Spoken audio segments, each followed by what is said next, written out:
नहीं, अग्निवीर व्यवस्था को समाजवादी पार्टी कभी स्वीकार नहीं कर सकती है।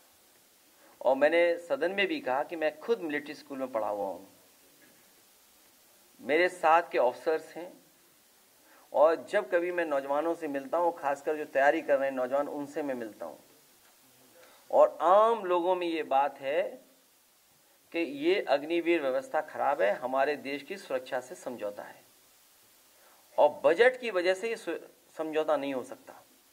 जब आप $5 ट्रिलियन इकोनॉमी की बात कर रहे हैं, 5th लार्जेस्ट इकोनॉमी की बात कर रहे हैं, 3rd लार्जेस्ट इकोनॉमी बनना चाहते हैं, तो बताओ आप पक्की नौकरी नहीं दे सकते नौजवानों को?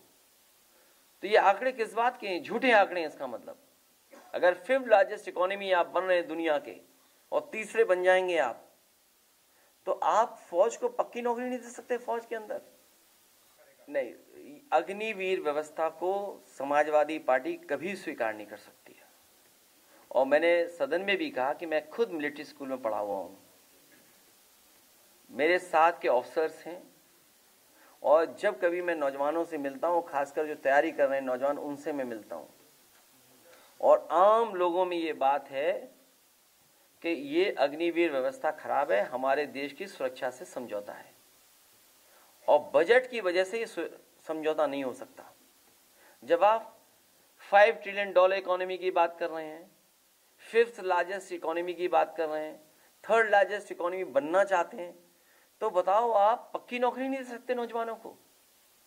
तो ये आंकड़े किस बात के हैं? झूठे आंकड़े हैं। इसका मतलब अगर 5th लार्जेस्ट इकोनॉमी आप बन रहे हैं दुनिया के और तीसरे बन जाएंगे आप, तो आप फौज को पक्की नौकरी नहीं दे सकते फौज के अंदर?